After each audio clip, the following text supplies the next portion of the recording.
Okay, why is it that whenever African Americans embrace a conservative ideal, they're maligned with no repercussions? Take Tom Arnold and the issue of NRA membership. The actor who has made misogynistic attacks on black conservatives like Candace Owens just took aim at black gun owners, claiming there are only 5 black NRA members. Well, while the NRA doesn't disclose membership numbers broken down by race, Pew Research found that 24% of African Americans were legal gun owners, not far off the percentage of all adults.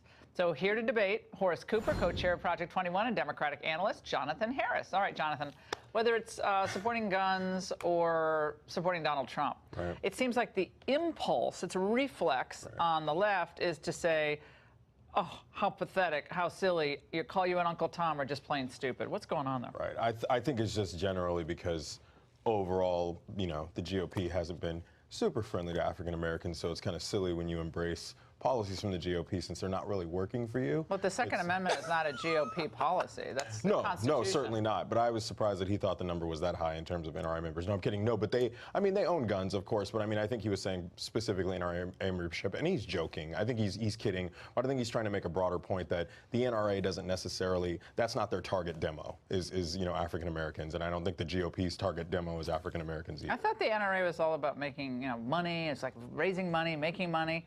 And if you want to raise money, you raise it from all people. And you want people to be safe or secure and be safe gun owners. Doesn't matter whether you're black or white or Asian. But the point is, why is it always the pejorative? I thought we believed in diversity. Diversity of thought, diversity of belief. And Horace, I've heard this so many times after having clerked for Justice Thomas and all the years that, you know, we've addressed this issue of race and intellectual diversity. I just think, like, the more the merrier. Like argue the point.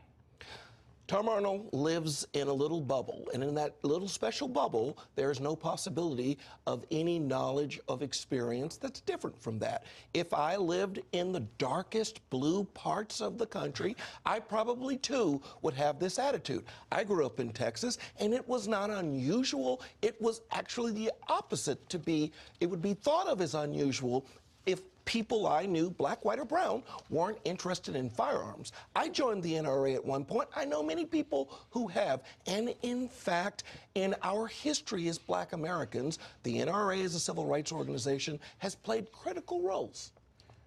Well, I'm from those blue parts. I'm from Southern California, and I love that, and that's probably why the whole obsession with guns kind of strikes me as odd. Also, there have been moments in our history where when black people would go out to buy guns, that there would be a response of restricting gun laws so that they couldn't have access to guns. So I'm sure that's where that comes from. Well, that's outrageous and racist. And right. I certainly don't support that, and I think it's ridiculous. History. That's American history, so I'm sure that's where that comes from. Something that the NRA fought against, something that people like Robert Williams from the 1940s sadly, Democrats actually stood supported up to fight against the Klan, using an NRA membership and club to defend. You know what I just thought about, Jonathan? Maybe you think about it this way. If there's such a, again, a reflex against the police are either trigger happy, they unfairly, you know, they unfairly target African Americans, and I can actually understand that sentiment. I really can. Then why wouldn't people want to take control of their own safety? Like if wherever you are, wherever you live, especially a dangerous part, like I'd rather be in charge of my own safety instead of some legislator making the call that, oh no, these people can't have guns because guns are too dangerous. Well, I thought the police were too dangerous for African-American communities. Well, I think, one, you don't want to necessarily just have like open warfare on the streets between people and the police, but also because now in too many cities. Well, yeah, but also I think it's because the idea of that it doesn't sync up with the reality of the situation. I just rather be in charge of my own safety instead of farming out to anybody else. And another topic, guys, I want to get to this about some on the African-American left seem to have some type of anti-Semitic bias. I ask this as we learn of new unearthed comments from Mark Lamont Hill accusing Israeli Jews of poisoning Palestinian water. There's a petition circulating, though, calling for CNN to rehire him over his previous remarks when he gave that speech at the UN. Many people interpreted that to mean the destruction of Israel, the way he described it. We'll talk about it, Horace.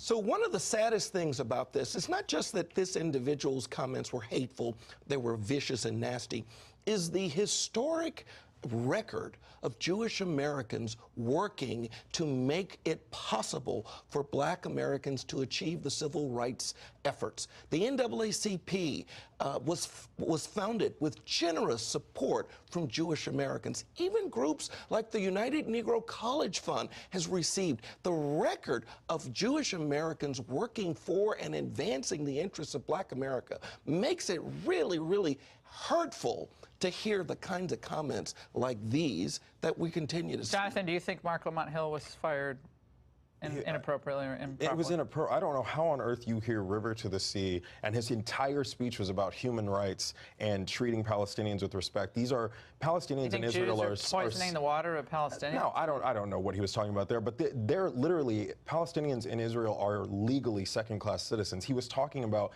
equality. I mean, Bernie Sanders himself has spoken out against some of the violence coming out of Israel. From river to sea? Changing it from river to sea, that's the phrase anti-Semites use. They make up these claims about dog whistles, about complicated things like, is Elvis Presley being given the Medal of Freedom Award a dog whistle? This actually is an anti-Semitic phrase. All right, guys, thank you so much.